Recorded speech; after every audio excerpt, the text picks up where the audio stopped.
welcome to the talk, my TED Talk here. Aleo.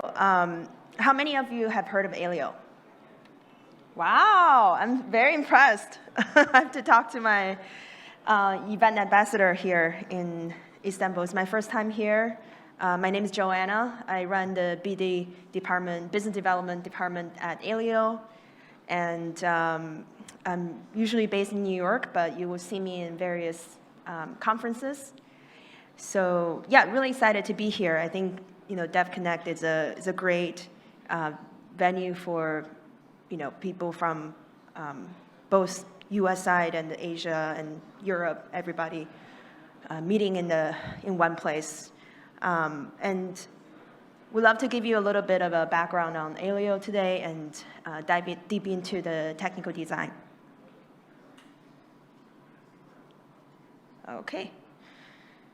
So what we believe that we're solving is the third wave of the technical problem. So if you start thinking about the first wave, right, when we started the whole digital revolution with Bitcoin, right? So Bitcoin is essentially the it's the public money transfer, right? So the very first white paper we talked about, Bitcoin white paper that solves peer-to-peer transaction decentrally, without any intermediary, without anybody acting in between. But that is done in a public manner. And then when 2017 came in, Ethereum gave us this idea that we can put a computer on chain. So all of a sudden, we can do all kinds of different smart contract or different programs on the blockchain, right? So Ethereum is another way thinking about like doing things in the public way, but with programmability. And in between, actually, I missed to mention that Zcash is another protocol that really solves the money transfer issue, but in a private manner, right? So finally, the next step we're solving here is the private private programs, right? Like applications, right? So now developers can finally use our full stack to develop and execute anything onto this private network.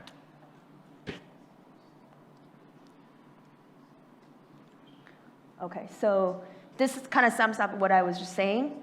Where we stand in that top right corner is this sweet spot of programmability and privacy, right? So think about, not only privacy, programmability. Usually we talk about the blockchain dilemma, right? There's three things that usually people say we can only achieve 2 out of the 3, right? So those are programmability, privacy, or security, and then the last one is decentralization.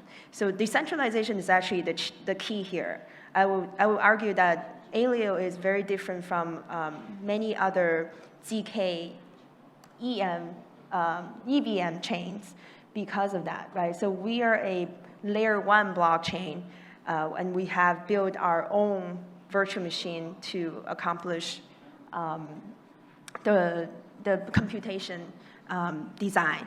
And so just like some of the other roll-ups, we have scalability, but we actually have our own virtual machine to really come up with a privacy-preserving quality. Next one.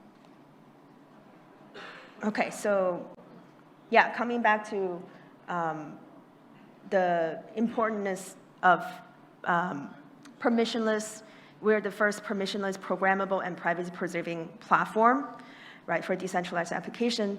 So as I mentioned, as some of these other roll-ups, right, ZK roll-ups are trying to accomplish decentralization in the future state, we're actually already accomplishing that today. And that's being embedded in the ecosystem where we have basically the prover side, we have the validator side, and the developer side, all of which are designed in a decentralized manner with incentive mechanism to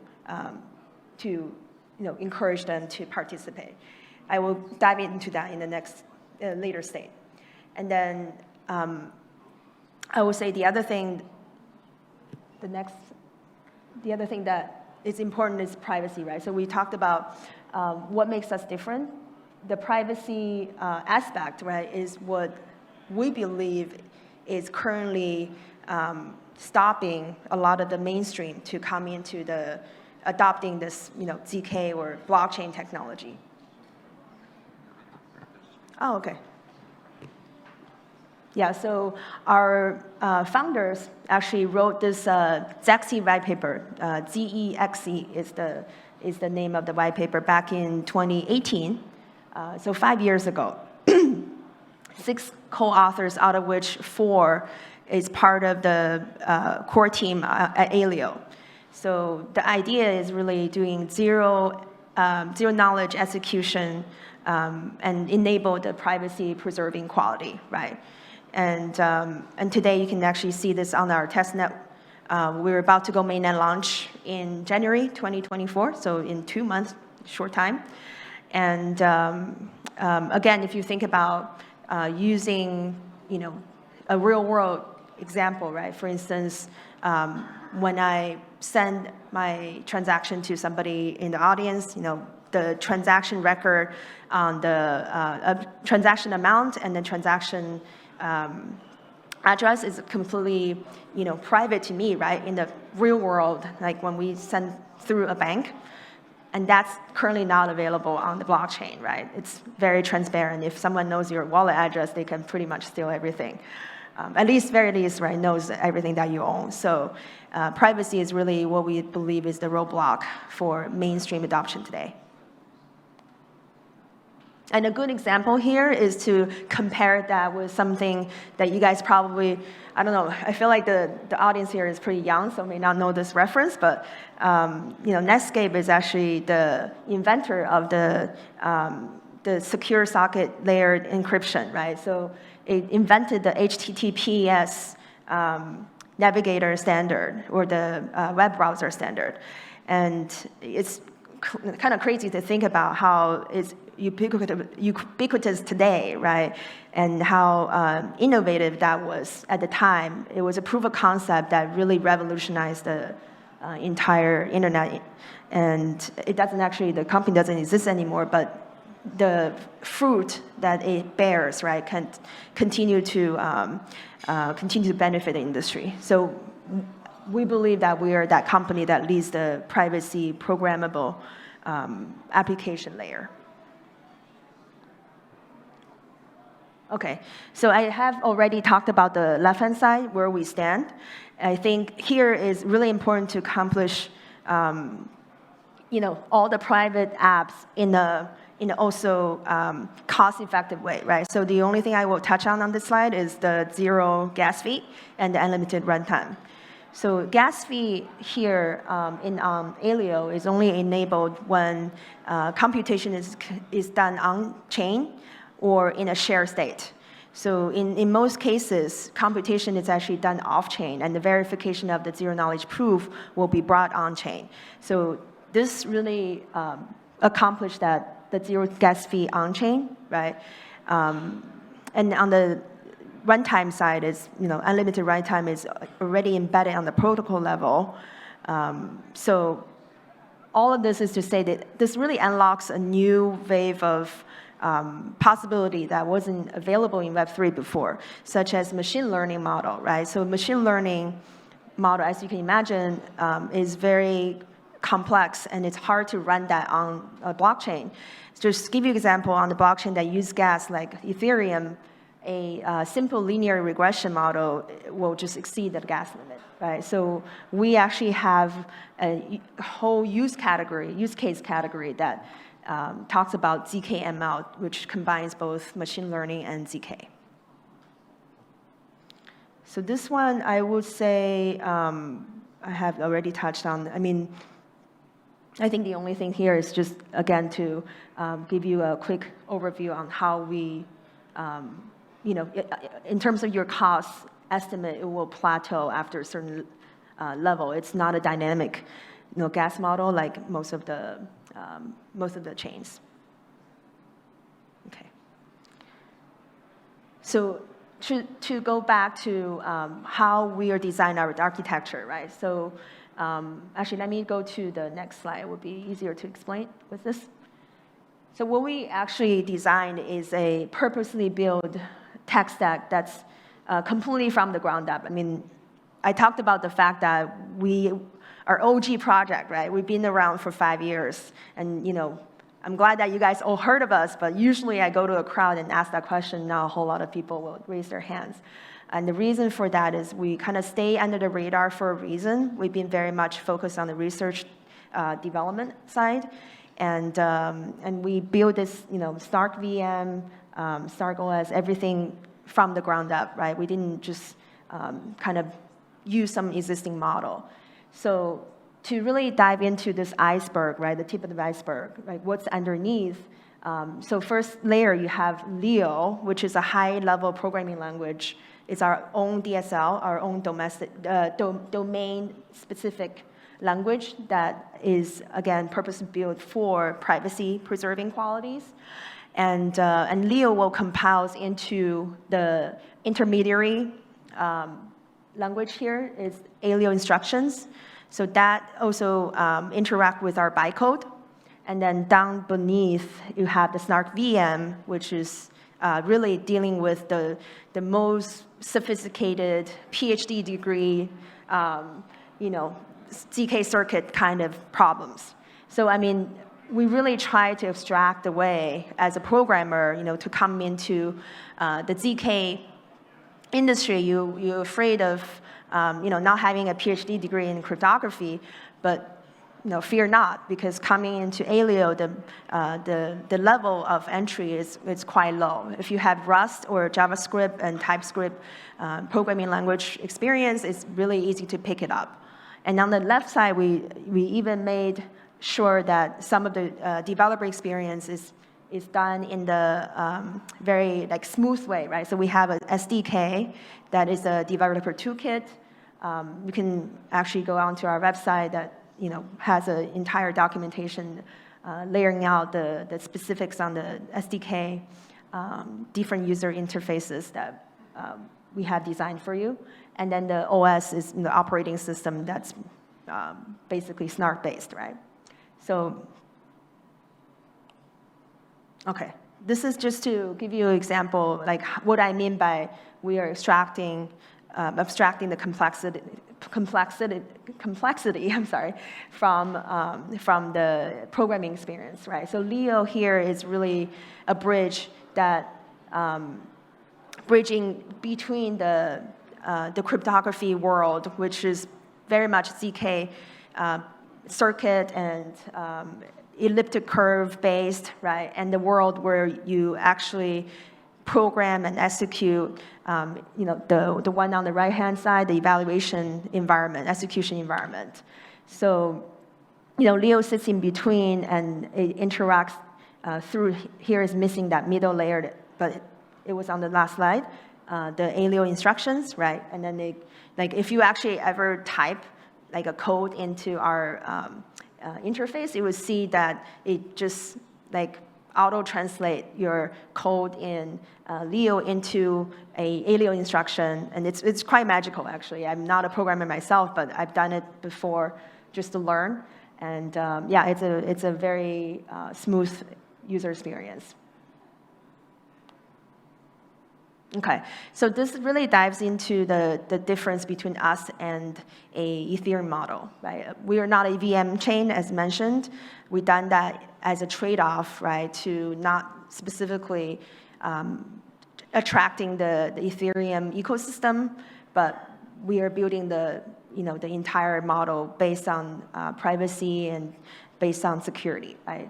So the reason why we chose to do that is because we first actually, our founder Howard was part of the Ethereum Foundation research group, and he was looking at potentially using the Ethereum Ethereum model to build this for private use cases, and realized the record model just doesn't really work for privacy. So what it means is in the record model, which is in the middle, right, the Ethereum model, it only allows you to it has the ownership information, everything, in a shared state, right? So unlike the record model, we have this UTXO-based model that we call like account model, right? So in account model, you have, instead of two keys, usually public key and private key, you have another key called view key. And that gives you the ability to choose who you want to share that account information with and what you want to share, right? So in this account model, it truly has that, as I mentioned, the default privacy mode. But also the other thing I want to mention is, very importantly, it's not always private. You can choose to be public or private. So if you think about, like, Ethereum is a white box, right? I call it the white box. Everything is very, very transparent. You can not hide anything for any circumstances. And then maybe like a Zcash, right? It's a complete black box, or one of those Monero, right? Private payment companies. You can't see anything inside. We are actually trying to be this middle ground, right? The gray box that allows you to fluently translate between the transparency and privacy world. So here is what we call like kind of the three pillars, right, within the ecosystem. So I kind of touched on this earlier. We have the prover side, which starts with generating or running that zero-knowledge proof using the mining GPUs or FPGA or other kind of ASICs, hardware. And then you have validators who are in the middle that's actually coming to a consensus using our POS. So we are POS and POW chain, right? So very much very innovative approach to combine both proof of work and proof of stake into one. And then on the developer side, right, finally, get to work on the programs itself. I'm going to skip a few slides here. So I think I wanted to just re-emphasize, right, what we're proposing or what we're actually using today is a different model from the existing world, right? So because we have our own VM and the scalability is already embedded in the protocol, so we can still have that scalability, right? That's usually seen in a roll-up. And then we also have, the miners or the validators' involvement. So, everything is designed in a way to incentivize those participation. And then finally, I think for a lot of you, we want to talk to you, the developers, about how to actually put all these tech stack into a use case, right? That's usable in the real world. So last two things I want to touch on is the current ecosystem state. Okay, so these are new slides. You guys are the first one to see it. But essentially, what we've been seeing is this, dramatic, explosion, I would call it, on the developer adoption.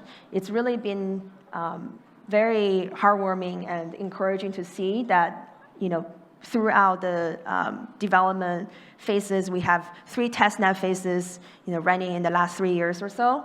Every year, we have a new testnet incentive program that we're running, where we give out the rewards to developers, right, to incentivize them to come onto Aleo. And each time we see drastic changes, and people stay, right? They not only just come for the rewards, but they stay on the network because they realize it's something that they haven't seen before. So currently we have a monthly active developer number of 120, and the total program deployed is 14,000. And just to give you a perspective, right? So to compare that, the growth rate with some of the other leading ZK protocols, we're by far, the highest growth rate on 80% of the growth rate on the monthly active users or developers. And also just to give you a sense of like who are actually building on the ecosystem currently. So we have about, this is 7, right? 1, 2, 3, 4, 5, 6, 7. Yeah, 7 use cases out there A lot of the folks decided to do tooling and infrastructure play, and some of them decided to go into we call it ZFi, right? Our code word for DeFi with zero knowledge proof. And actually, very interestingly, a lot of folks decided to also build these social fi and gaming use cases. One thing I think really interests me is the gaming aspect, right? So now you can actually build fully on-chain game with zero knowledge embedded that allows you to bluff, for instance, right? To actually do a poker game on the zero knowledge proof chain or on blockchain anywhere. And then lastly, you have identity and governance and voting use cases, and ZKML, as I mentioned earlier. So I wanted to really end on the last use case. Sorry, I know I'm running out of time here. We just launched this product called ZPass. It's a first-party dApp that we developed in-house to dogfood our own tech stack. Right, so this is a identity solution that is, and you can go to our website and try it out right now. It's already live. It's really used to do an attestation or decentralized identity solution for specifically this partnership that we just closed with Common Sense Media is to prove age of the school kids to some internet providers, right? So for instance, if your kids is, not over the age of 18, they cannot access certain content on Netflix or on Disney, for instance, right? So this is really solving a real world use case. And we're really proud to be the one that's enabling that new use case. So any questions, please do get in touch and come to our ZK house. We're actually organizing a whole week-long, 4-day event starting from today. So please do check it out. Go to this QR code, and it will allow you to go to all the various events. I'll leave it down there so you guys can take a look. Thank you.